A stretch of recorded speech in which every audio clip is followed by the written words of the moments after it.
Okay. Okay. What- Uh, we're ready, huh? Okay. All right. So, welcome to another episode or installment, however you want to put it, of Ask Epic. I am Shawnee Woodruff. I work with the development team, and we do this every week to try and discuss all things Epic because there's so much to learn. And we want to provide all of our families, our new families coming in, and our families that we already have existing, of course, some information about all the different things that we offer here at Epic and all the opportunities that we have. Yeah, and I'm Ashley Brown, and I'm also from the Epic development team. So we're excited to be here today. We had a little break last week, and we're back today. So today we're going to be learning more about our learning centers, which last year we called them our virtual learning centers. So in case you didn't know, they've had a name change. So those of you that are joining us, we would love to hear from you. We would love to hear your questions or your comments. What we need is for you to please put those in the chat and we will address them as they come in. If you have any questions that are maybe a little more detailed or not entirely relevant to today's topic, I'm going to put Shawnee and I's team contact info in the chat, and you guys can email us or call us, and somebody from our department would love to help you. So I'm going to put that in there right now. All right, that'll be great. I'm sure we'll get some questions, and we usually do, and that's great. And this will be recorded, so you can go back and watch it. And if you have questions, you can always reach out that way too. So we are really proud to offer different learning models. So we have different choices that Epic families can choose from, and so one of those models is what we're talking about today, which is the learning centers. And they did, as Ashley was saying, receive a name change because it was a little hard for people to understand that it was a virtual learning center, but it was in person. So now it is called the learning centers, and it used to be called virtual learning centers. So we think that is better for the environment of where the students are at and how they're learning and things like that. So these learning centers, they offer working families a chance to experience how to learn, how they can bring their students there to learn in a different space. Than just like our other models that we have to choose from. So each year they enroll really, really quickly at these sites. So they do get filled up. They do have wait lists. It is something that we offer though, and if it's something maybe that you would like to get into or maybe think about for next year, that is definitely a great option. Yeah, so today we have a few guests with us. So first we're joined by Kim Nelson. We have Amanda Pilgrim, Sheila Sanders, and Fritzy Lopez. Kim, you are the MDI over all the learning centers here at Epic, isn't that right? That is correct. So I'm the Awesome. managing director for all five of our learning centers. Oh boy, so you have a lot under your belt. So thank you for joining us. Amanda, Sheila, and Fritzy, would you guys mind taking turns and sharing with us what your role is and what location you work at? We could start with Amanda. Okay, I'm the principal at the Tulsa Elementary Learning Center. Awesome. Thank you, Amanda. What about you, Sheila? I am the principal at the Oklahoma City Mid-High Learning Center. Awesome. Thanks. Happy to have you. And last but not least, Fritzy. I am the teacher development specialist at Heritage Academy. Awesome. Thank you guys so much for joining us. We always appreciate you guys taking time out of your busy day to come and share more with our families because I know they really appreciate this information. Okay, so to get us started, we're going to start with you, Kim. Would you mind explaining to us what the learning centers are and who are they best meant to serve? So the learning centers are a very popular model within EPIC. We're small but mighty is what we like to say. We have about 1,600 students right now that we serve in the Oklahoma City metro area and also the Tulsa metro area. What kind of student can be successful? Any student. We serve all students. The different centers are from pre-K through 12th grade, and I'll break that down a little bit more for you later. But we are open Monday through Friday from 7:30 to 4:30, and we offer more structure to our EPIC students. The curriculum is mostly virtual, but we also combine that with hands-on instruction, remediation, enrichment. So we serve students at all ends of the academic spectrum, if you will, from those in need of remediation to those who are gifted and talented, and everyone in between. Let's see. So we don't offer after-school care, but we work with our families to identify local options, some YMCA partnerships and that kind of thing. So we're always trying to help our families with transportation because we don't offer that either. Okay. Could you tell us, I think you mentioned you have 5 learning centers. Could you tell us where those learning centers are currently located or just the general area? You bet. So our Stonegate Elementary Learning Center is in Northwest Oklahoma City, and we serve students in pre-K through 6th grade. On the south side of the city, we have our Oklahoma City Mid-High, which serves students from 7th through 12th grade. It is actually in the same building as our Heritage Academy, which is our dual language program, and it serves students from pre-K through 12th grade in a dual language model, English, Spanish. Both of those sites are located at Southeast 44th and I-35. We are actually expanding right now to give each center their own building, which I know everyone will be excited about because we'll be able to accommodate more families. And then in the Tulsa area, we have the Tulsa Elementary Center, which Amanda's the principal, pre-K through 6th grade. And then right upstairs in the same building, we have our Tulsa Mid-High, which is 7th through 12th grade.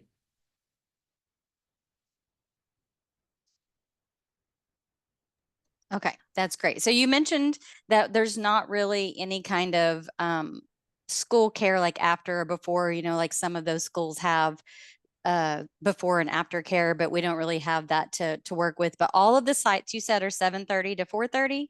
Yes, 7:30 to 4:30. And all of the sites serve breakfast and lunch free of charge to our students. Okay. Yeah, that's great. I just think it's exciting. I can't wait to hear from all of you, but I know that the dual language that you were just talking about, that is something that is really going to be great to find out some more information about. So I'm looking forward to all of you guys talking about the different things that we're going to ask today. Okay, so you said there's not transportation provided, but just like with anything else, parents can just drop off their students, right? Yes. Yeah. Okay. So Fritzy, I was just talking about your wonderful place that you get to be a part of. So can you tell us a little bit about what Heritage Academy is and why is it unique from all the other learning centers that we have? I would love to. Okay. So I have the distinct privilege of being able to work with our Heritage Academy staff and students and families. We operate very similar in curriculum. We share the same curriculum as the Learning Center, same hours and things that Kim was mentioning. Our little twist is that, of course, we have the dual language learning component to it. So that means that we do have staff and personnel that speak both Spanish and English and can offer that support for students and throughout multiple contents. And so we have staff and personnel that come from all different walks of Latin America, for example. We have folks from El Salvador, Central America, Mexico, Spain. At some point we had like Cuban, we had Puerto Rico, so Venezuela right now. And so they get a really enriched experience of just Latin American culture and the Spanish language embedded within the curriculum. And we try to incorporate a lot of cultural and emotional, social emotional learning within our curriculum within that too. But our paraprofessionals and our teachers, every classroom has a para or a teacher that can speak both languages and can offer support in that way too. And they have access to that daily at that learning center. Okay. Yeah, that's great to know. So when you're talking about that curriculum, is the curriculum all in one language or does it go back and forth or how does that work? So we incorporated both languages. We have a Spanish teacher that pushes into each classroom. And then in the classrooms that he's not pushing in, we have either the teacher or the paraprofessional teaching Spanish. to our students there too. And so there is a question, a lot of our families come in and they're wondering, you know, does my student need to know or have a knowledge, a basic understanding of the Spanish language? And the answer is no. We have students that have come in and have spoken no Spanish and they're learning the language. And so, you know, beginner, advanced, and everything in between, we take them and we grow them and just expose them to an inclusive environment where they can learn and grow the Spanish language. And it's, Oh. of course, it's pre-K through 12th grade. Okay, I was just getting ready to ask you that question. So if it was pre-K through 12, so it goes all the way through, pre-K all the way through. So that's all in that same building. So that's wonderful to know. Okay, well, great. All right, so I think we are going to ask a question about attendance because we get this a lot. So how does attendance work at the learning centers in general? Are the students required to go on a particular schedule, or how does that work? So students are not required to attend, but they are strongly encouraged to attend at least 3 days a week. And it looks a little bit different in our elementary models than our secondary. So in secondary, they do have schedules where this academic discipline is taught on this day at this time, and so you're encouraged to come at this time. The students work with their mentor teacher to set up that schedule. Now, if a student can't come at that time on that day, they continue to work with their teacher to figure out another time they can be academically served. But we are finding that our students that are most successful in our model attend regularly, at least Tuesday, Wednesday, and Thursday. Awesome. Okay. And so do students that attend the learning centers still work on laptops and use an online curriculum? Or are they doing things offline? How is that different? Or is it different, I should say? So our core curriculum and most of our supplements are online. That way our students can work virtually as well as being present physically in the buildings. But we do offer hands-on learning, things like projects, field trips, other activities that students can really learn by doing. That's exciting. So you kind of get the best of both worlds. I know, especially like you're at the elementary, Amanda. I know those littles, I know when I used to be a teacher, getting those pre-K students to click around on the computer or the tablet, they have a small window of patience for that. So it's nice to have things and have a Very teacher small. there, right? That can like say, hey, let's hop off here. And so they have things. I'm sorry, and this just kind of popped into my head. But so would you say like your classrooms are set up similarly to what you would see in a traditional elementary school as far as like having things on the wall and having manipulatives and things like that for the kids to play with? Absolutely. I think you really have to have that at elementary level. There's a lot of manipulatives, a lot of skills that have to be taught offline as well. How to hold scissors, how to, we play with Play-Doh to build dexterity in their fingers. Our center looks like a school. So our teachers have done an amazing job with making it look friendly and inviting. The kids love it. We hang up kid work around because who doesn't like to see some artwork by a kindergartner or, the amazing artistic talents of our older students. So Yeah, absolutely. Last year I got to tour at the Stonegate. So not in Tulsa, but at the Oklahoma City Elementary School. And it was so fun to see. I mean, it just exactly like you said, it looks exactly like a normal elementary school, kids running around the classroom, organized chaos, right? But that's what it should be, right? Those kids are having fun and they're learning. And so it's really cool to see. I thought that was really special. Okay, so can students at the Learning Center receive a learning fund? okay, yes, all students at the Learning Center receive a learning fund up until October 18th. After that, then what's ordered is their core bundle, which are the programs that we use on the computer or the manipulatives that we have in the classroom. Awesome. Okay. And then I don't know, and I apologize, Fritzy, if you touched on this and I missed it, but I did want to mention this as well. Do the Heritage students receive a learning fund right now? They do. Oh, they do. As any Okay. of the other learning centers, yes. Oh, okay. Awesome. I was thinking something totally different, so I apologize. Okay, so can we talk about what are the class sizes? Let's start with the mid high. What are class sizes at that age range? Okay, so the mid-high is considered 7th through 12th grade. So this would be, made up of middle school and high school students. A classroom can fit up to 30 students. However, within that classroom, we have small groups that we call class meetings. So the certified content teacher will be teaching the class, and there will be no less or no more than 10 students at a time in that small group.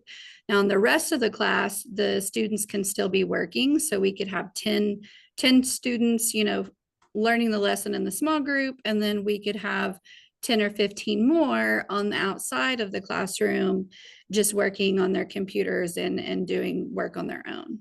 So that's where the blended learning part comes in. It's really cool. I love that they can do that. Yeah. And they get a lot of, we'll talk more about that here in a minute, but I like how they get that kind of independence. Yes. Okay, so let's move on to elementary. What are those class sizes like, Amanda? So all of our classes are capped between 25 and 30 students. There's a para in every single classroom, which keeps our teacher to student ratio really low, which is important, especially at elementary levels. We have direct instruction and remediation in small groups. Our small groups are about 5 to 7 students, and they rotate during the whole time in class through the different areas. So they may work with the teacher for direct instruction, the para for remediation. That's why we encourage our students to come so often, is because they're getting that remediation right there in class to help fill some of those gaps. Yeah, it's really nice to have a para in every room. I'm sure any teachers that are watching that used to teach in brick and mortar are like, oh man, I would have liked to have had that. That is so helpful. And I think it's important to emphasize to families that the teacher, the lead teacher, they're the ones doing that direct instruction, but then the para, they're going to meet that student and check and say, hey, did this kid learn what they needed to learn here? And that's so important because you can catch things that maybe you need to fix. So it's really important to have those paras there. Okay, Fritzy, what about you? Are your class sizes roughly the same, or do y'all do it any differently? Roughly the same, and similar to what Amanda was talking about, we also offer small group instruction, and our children rotate as well, and receive support from paraprofessional and teacher, just depending on their areas of need based on our benchmark information. So Awesome, thank you. Okay. You're going to probably hear us say this a lot, and we say it in every webinar, and I think that's okay because our department is responsible for answering a lot of questions that families call in and ask about. They're enrolling and things like that. So we have a lot of questions asked to us. So you'll hear us say a lot of times, we get asked this question a lot, and that just means that we do. So these are things that parents that are calling in that are wanting to enroll, or they're already enrolled and they have questions. So we're answering those, for those families. So you'll hear us say that a lot. And one of those questions that we have is that they wonder if SPED students, if you have a 504 or an IEP, can you do all the learning models? So like in this instance, would that be something that SPED students can do? Is the learning centers? Is that something that is there any difference in that, I guess, with our other models versus the learning centers? No, absolutely. Like Kim touched on before, we accept everybody. And so we work with SPED students of all levels, 504s, all the way through our gifted program. Oh, that's great. Okay. I'm glad you mentioned that gifted program too, because I wasn't thinking about that. So yeah, that's great. So we were just touching on the subject of paras and how great it would be. I agree with Ashley on that. Like, how fantastic would that have been to have a para in your classroom? So what about on this in regards of talking about SPED students? So what about that one-on-one help whenever we hear about special education and them needing like that one-on-one para? How does that work? Well, what's great about the learning centers is that our students have access to a special ed teacher, the gen ed teacher, and a para at all times. So there is always somebody there to help and assist them. Okay, great. And I mean, this is something that I know as a teacher, but there's probably a lot of parents out there that would like this information. Because I just think that there's a lot of information out there that needs to be shared. So one of those questions that we get a lot of times, especially parents who are new to special education, is there's accommodations and there's modifications that can be done. Is that something that can be done through the learning centers as well? 100%. So we're going to follow any accommodations, any modifications that are listed in their individual education plans, and anything that we know as educators is going to help and be best for our students. Okay. Yeah. And those accommodations are so varied. They're all over. So it could be anything from extra time on something to there's just so many different options. So that is based on every individual student. So that is great to know that those can be accommodated for. All right. So this is a hot topic because, you know, we know that we have our own curriculum with Epic Charter Schools. So the question would be, do we all use the same curriculum at the learning centers, or do you choose what you want to learn, or how does that work? So at the learning centers, we all use the same curriculum. We all use Epic Ed right now, and then we have various supplements that we might use, such as iExcel, iReady, My Reading, My Math Academy. But it just keeps us all together. That way we can collaborate as well with one another on and know what each other are doing in each center. Okay, so Epic Ed is the main curriculum, but like you just said, there are just like our one-on-one, Common Academy, any of those that we offer, there is going to be a plethora of supplements that could be offered along with that curriculum. 100%. And then all of the offline hands-on activities as well. Yeah, and you guys probably do this too. Epic Ed has their own workbooks that can be done, you know, by hand. So that's great too. So they could have those in that could be access for them. What about, we just talked about different supplements. What about if a student is really wanting to be like in Math Plus? Is that something that is available if they're at the Learning Center? So yes, our students can participate in Math Plus if they want to. We just have to work with the family on the Math Plus schedule, and sometimes that gets to be a little tricky. But if that's what they really want to do, then we will work to make sure that it happens for them. And then back to the curriculum, one thing that we make sure our families understand is that when they choose the Learning Center, they are choosing our bundle, is what we call it. You know, the curriculum that we use. And if a family doesn't want to do that, then we understand that too, and they can be better served in our one of our different models. But our families are great about that because they see the differentiation that our teachers do in the classrooms.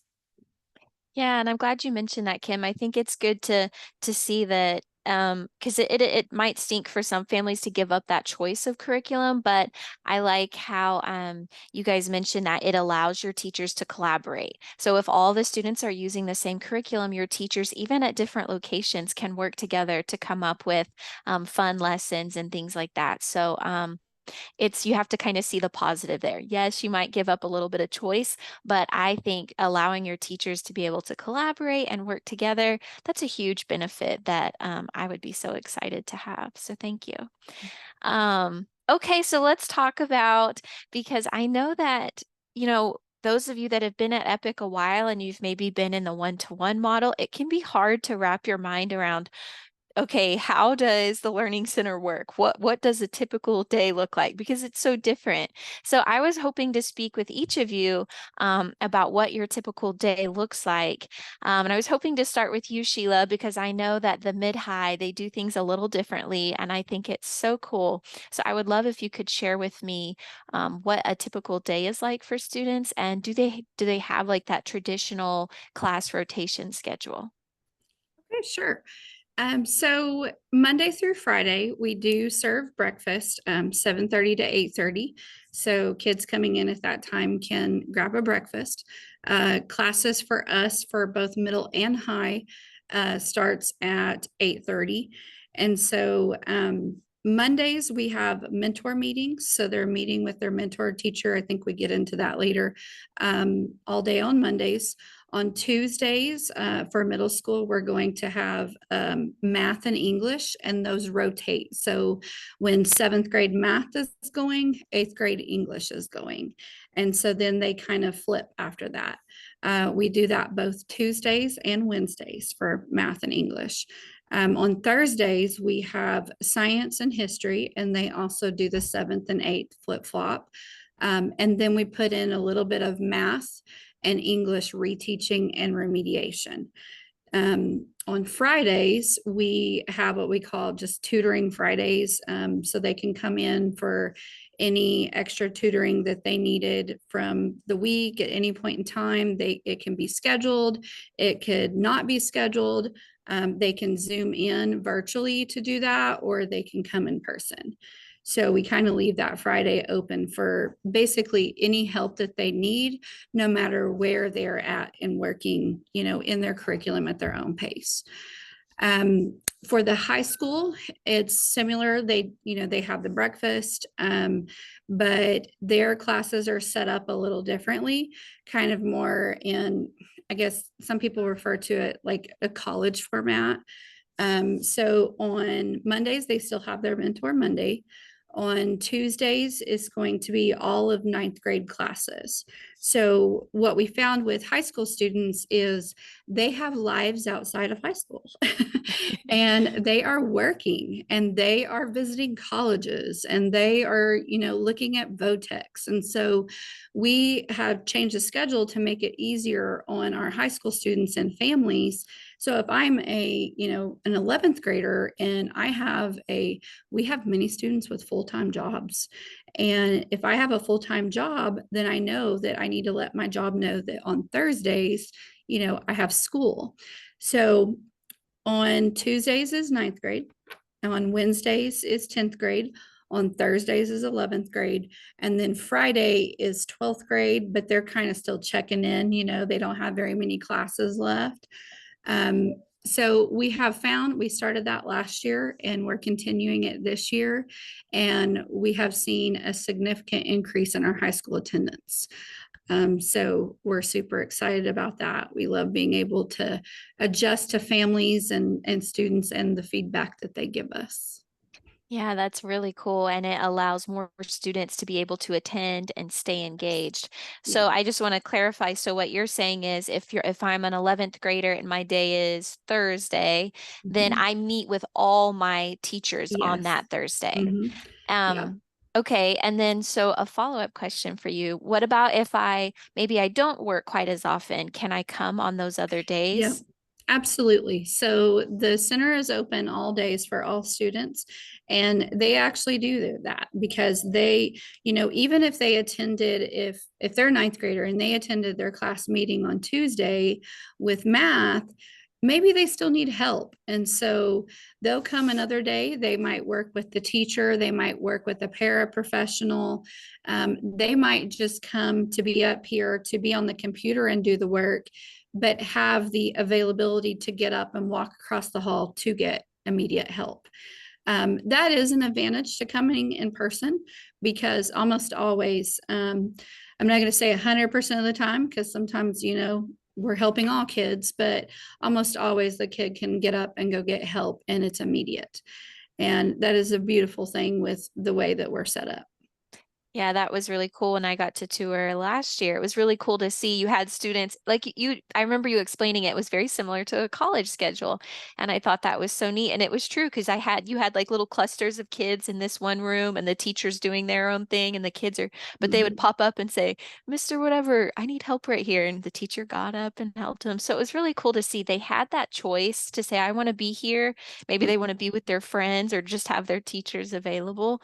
But then, they were doing their own thing. And when they needed help, it was right there for them. And another thing that has increased attendance in coming days that are not just their learning day, we have a different club every week or every day.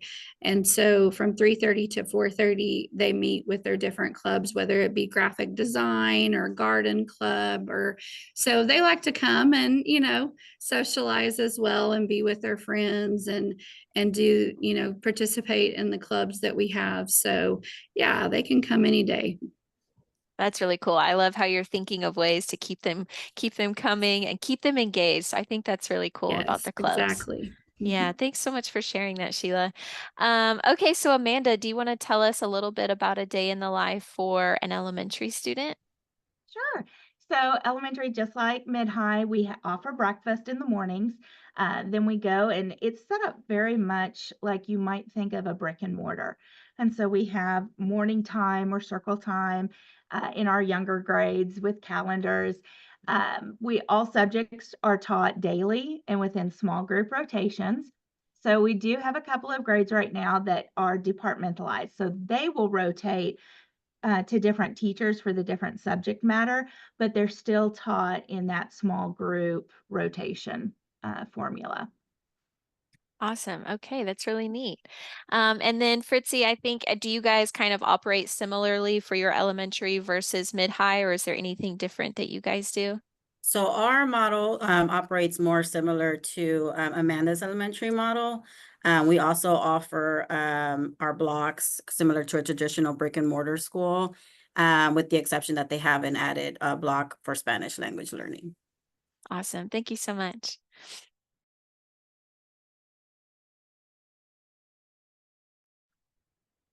Okay, Sheila. We're gonna go back to Sheila. You touched on this a little bit ago, and we were gonna come back to it, and we are. So you were talking about how you have something called a Mentor Monday. Would you want to Yes. go over that a little bit? Yes, absolutely. So that's actually, this is my 6th year with Epic. I started out as a teacher at the Midwest City Learning Center. When I left my previous school, the Mentor Monday and the relationship aspect of it is really what pulled me to Epic and pulled me into the blended learning centers, which is what it was called at that time.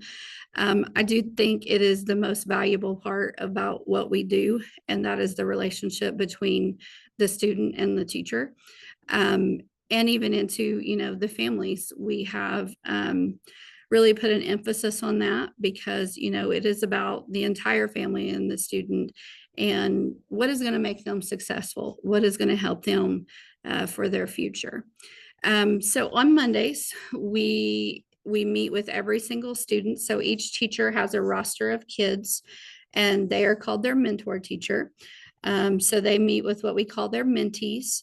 And so it can be anywhere, most of the time, if it's just a typical meeting through the middle part of the year, it'll be about 15, 20 minutes. Sometimes the teachers have more to discuss, so it could be, 30 minutes. If they are sitting down, like for high school students, for example, if the mentor teacher is sitting down with a college and career readiness advisor, then they might take, an hour because they might be planning their visits for what colleges they want to go to. They will talk about their pacing, how well they're doing in their curriculum and their classes. They will talk about their grades, any work that they might need to redo, or any tutoring or remediation that they might need to set up. They will talk about what they like to do in their free time. They'll get to know the student, and build that relationship. We've had several students like that attended or played on the basketball team last year. So mentor teachers like to attend that, to support our kids. We talk about, like I said earlier, the future with like colleges, VOTEC, and some kids, they want to join the workforce as soon as they graduate. They're not looking at college or VOTEC necessarily. So we're connecting them with people who might know something about that trade. And it's really awesome to see it. In 7th and 8th, they keep the same mentor teacher, but when they get into high school, they do change a mentor teacher. But if they stay with us for the 4 years, they get to keep that same mentor teacher. And so it really, for 4 years, so this will be the first year that we have had the 4-year. And so in May, when our seniors are graduating, a lot of them are our 4-year kids. And so the teachers and our assistant principal and myself, we're super excited about that. Like we've already started planning it because we have several of them. And it's a really cool thing to build that relationship and see it grow. And it's all because of Mentor Mondays. Yeah, it's kind of like having your own built-in counselor, friend, advisor.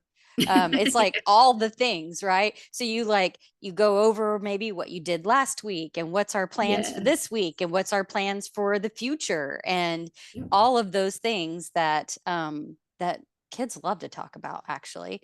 They love to talk about all of the things that they look forward to. And sometimes we get so wrapped up in making sure that they're making the grade right now or that they're, going to complete high school and all of those things that we are concerned about, which are very valid, that sometimes we maybe forget a little bit about, mentoring about what's going to happen after you graduate from high school. So I think it's great that you guys are doing that Mentor Monday, and it's not just about one thing. It's not just about what's your grades this week and are you behind.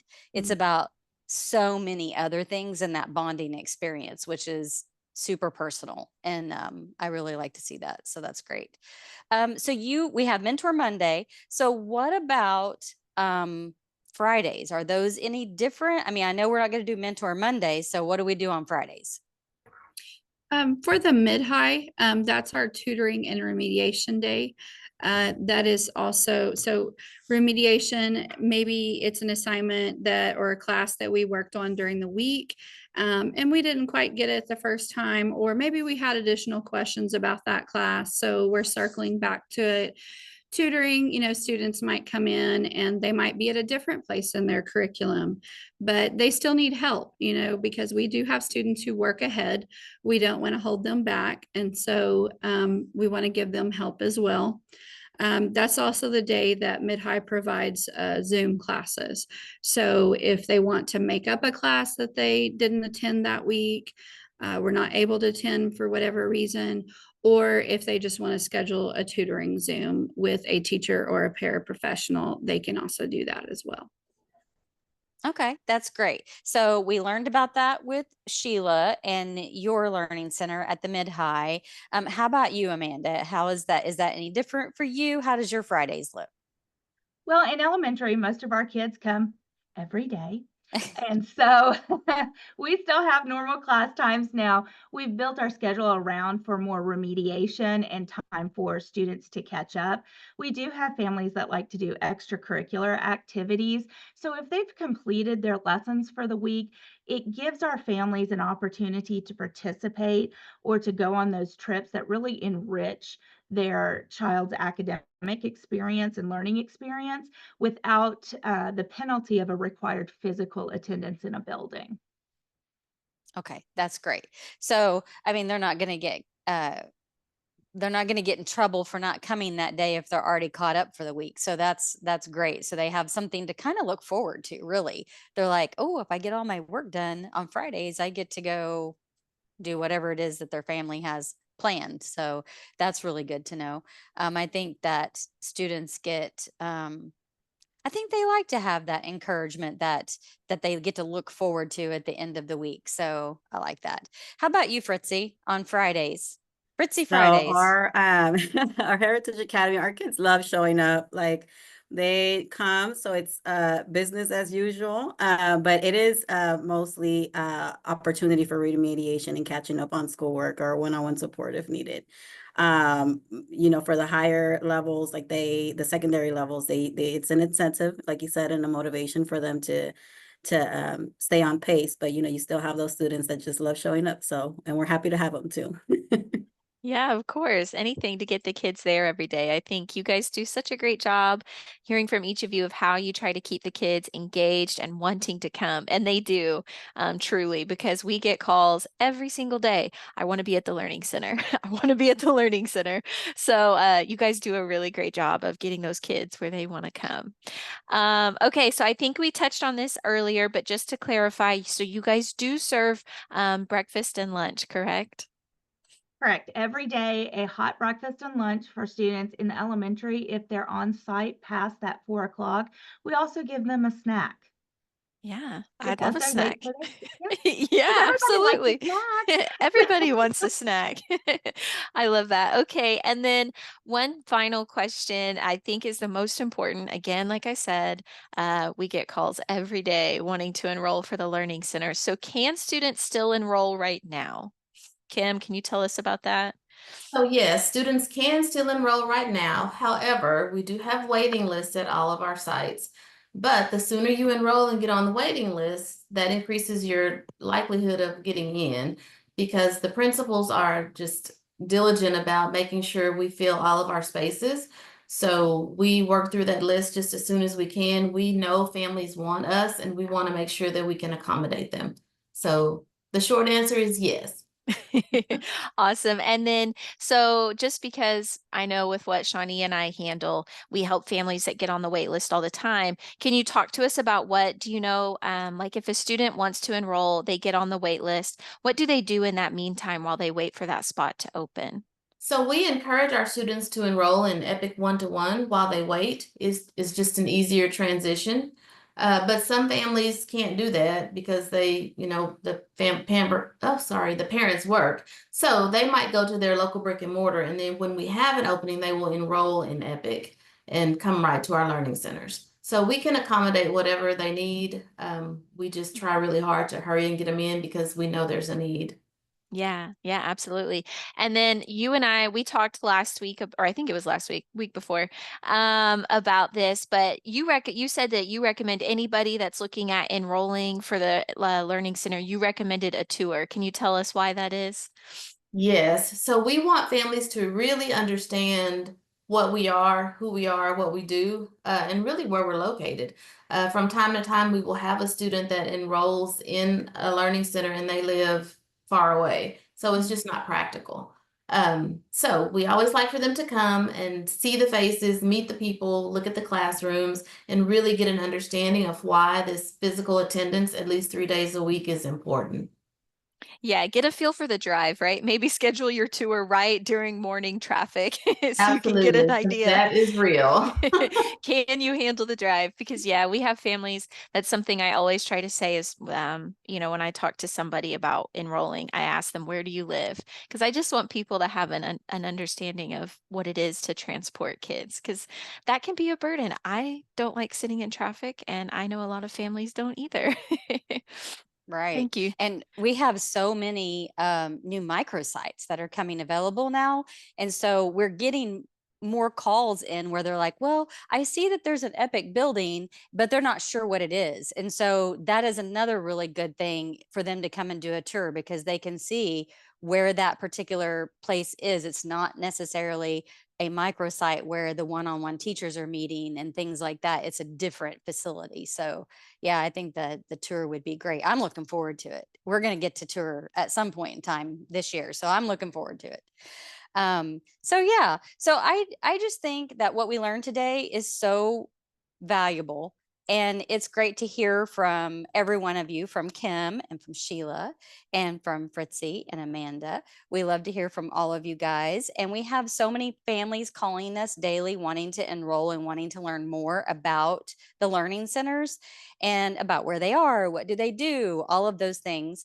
And I'm hoping that this will kind of clear up a little bit about those questions, maybe if they go back and watch, and why you guys also told us today why it's so popular to want to be at one of the learning centers. And the learning center model is it individualizes our students and it accommodates our families so that the students can get the best educational experience that we can offer for them.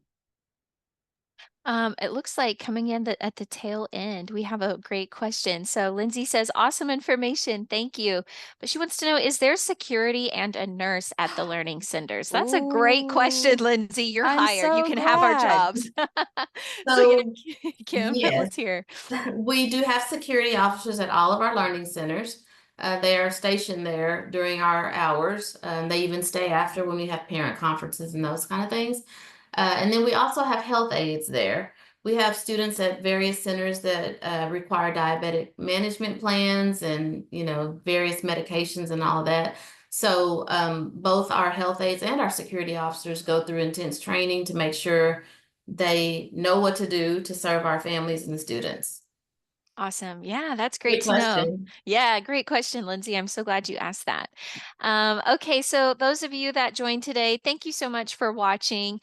If you joined late and you didn't get to watch the entire webinar, the recording will be posted on our website. So if you go to the Epic website and click About, and then there's a little drop down that says Ask Epic, all the recordings are there. They're labeled by what they're about, so you can pick what's interesting to you. I would highly recommend taking some time to dig through those because there's great information there. But if there's any other questions that you have and maybe you didn't get a chance to ask them, again, Shawnee and I work for the development team, and somebody from our team would love to help you. So if you have any questions that didn't get answered, you can always email us at edt@epiccharterschools.org. That's what we're here for, is to give information to families and make sure that you guys have the best information possible so that you can make a choice that's best for your family. So thank you. I think Shawnee already said it, but thank you to those that joined us today, Kim and Sheila and Fritzy and Amanda, and thank you to all of the viewers. Thanks for having us. We appreciate it.